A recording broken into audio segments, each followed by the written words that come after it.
भारतीय जनता पक्षाच्या वतीने महाराष्ट्रातील राज्यसभेच्या 3 उमेदवारांची नावे जाहीर करण्यात आली आहे. अपेक्षेप्रमाणे काँग्रेसमधून भाजपमध्ये आलेले अशोक चव्हाण यांना राज्यसभेची उमेदवारी देण्यात आली आहे. त्यांच्याबरोबरच पुण्यातील भाजपच्या नेत्या मेधा कुलकर्णी यांची देखील नाराजी दूर करत त्यांना राज्यसभेवर पाठवण्याचा निर्णय घेण्यात आला.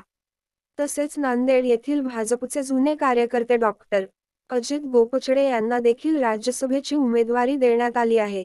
काँग्रेसचे ज्येष्ठ नेते अशोक चव्हाण यांनी भारतीय जनता पक्षात प्रवेश केला. त्याचवेळी त्यांना राज्यसभेचे उमेदवारी दिली जाण्याची शक्यता वर्तवली जात होती.